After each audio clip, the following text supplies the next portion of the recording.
ترقی کے لیے 3 ضروری کام۔ ترقی کے لیے 3 ضروری کام یہ ہے: نمبر 1، تعلیم اور ہنر کا حصول، ایکوائرنگ ایجوکیشن اینڈ اسکلز۔ ترقی کی بنیاد مضبوط تعلیم اور مفید ہنر پر رکھی جاتی ہے۔ یہ صرف رسمی تعلیم تک محدود نہیں بلکہ زندگی بھر سیکھنے کا عمل ہے۔ ناظرین کرام سے گزارش ہے، اگر آپ اس چینل پر نئے ہیں تو ہمارے چینل کو ضرور سبسکرائب کریں اور آگے شیئر کریں۔ بنیادی تعلیم کی اہمیت: ہر فرد کے لیے معیاری بنیادی تعلیم تک رسائی ضروری ہے تاکہ وہ خواندہ ہو سکے، حساب کتاب کر سکے اور دنیا کو سمجھ سکے۔ اعلیٰ تعلیم اور تحقیق: اعلیٰ تعلیم اور تحقیق نئے خیالات، ٹیکنالوجی اور اختراعات کو جنم دیتی ہے جو معاشی اور سماجی ترقی کے لیے اہم ہے۔ ہنر کی تربیت: بدلتے ہوئے معاشی منظرنامے کے مطابق ہنر سیکھنا اور ان کو اپ گریڈ کرنا ضروری ہے۔ پیشہ ورانہ تربیت، تکنیکی مہارتیں اور سافٹ سکلز جیسے کہ مواصلات، ٹیم ورک، مسئلہ حل کرنا افراد کو روزگار کے قابل بناتے ہیں اور پیداواری صلاحیت میں اضافہ کرتے ہیں۔ ڈیجیٹل خواندگی: آج کے دور میں ڈیجیٹل خواندگی ایک بنیادی ضرورت بن گئی ہے۔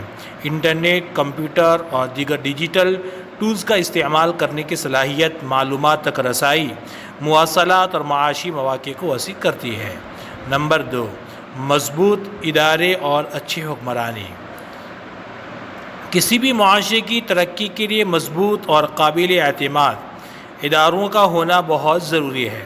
اچھی حکمرانی ایک ایسا ماحول پیدا کرتی ہے جہاں ترقی پھل پھول سکتی ہے۔ قانون کی حکمرانی: قانون کا یکساں نفاذ اور سب کے لیے برابری کا سلوک ایک منصفانہ اور مستحکم معاشرہ تشکیل دیتا ہے۔ یہ سرمایہ کاری کو راغب کرتا ہے اور کاروباری سرگرمیوں کو فروغ دیتا ہے۔ شفافیت اور احتساب: سرکاری اداروں میں شفافیت اور جوابدہی بدعنوانی کو کم کرتی ہے اور عوام کے اعتماد کو بڑھاتی ہے۔ جمہوری اقدار: جمہوری اصولوں کا احترام جیسے کہ آزادی اظہار، رائے دہی کا حق اور قانون کی بالادستی شہریوں کو بااختیار بناتا ہے اور پالیسی سازی میں ان کی شرکت کو یقینی بناتا ہے۔ مؤثر پالیسیاں: حکومت کی جانب سے ایسی مؤثر پالیسیاں بنانا اور ان پر عمل درآمد کرنا جو معاشی ترقی، سماجی انصاف اور ماحولیاتی تحفظ کو فروغ دیں۔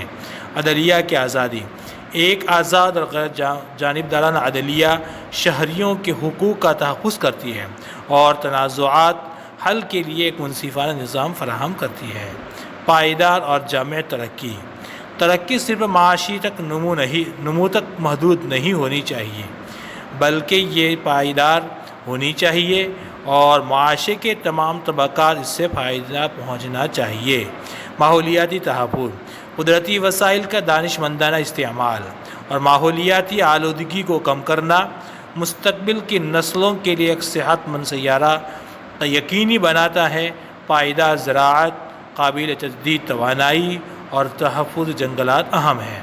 سماجی شمولیت: ترقی کے فوائد معاشرے کے تمام افراد تک پہنچنے چاہیے۔ اس میں غربت کا خاتمہ، صنفی مساوات، اقلیتوں کے حقوق کا تحفظ اور پسماندہ طبقات کو ترقی دائرے میں شامل کرنا شامل ہے۔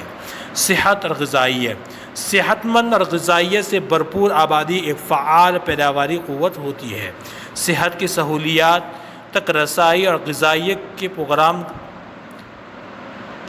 ترقی کے لیے ضروری ہے۔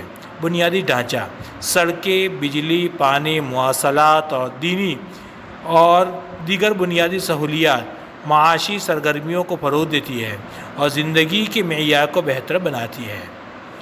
اختراع، ٹیکنالوجی کا استعمال: نئی ٹیکنالوجیز کو اپنانا اور اختراع کو فروغ دینا پیداواری صلاحیت کو بڑھاتا ہے اور نئے مواقع پیدا کرتا ہے۔ یہ تینوں کام ایک دوسرے سے جڑے ہوئے ہیں۔ تعلیم اور ہنر کی ترقی کے لیے اچھے اداروں اور حکمرانی کی ضرورت ہے اور پائیدار اور جامع ترقی کے ان دونوں کا ہونا لازمی ہے۔ ان تینوں ستونوں پر توجہ مرکوز کر کے کوئی بھی معاشرہ حقیقی اور دیرپا ترقی کی جانب گامزن ہو سکتا ہے۔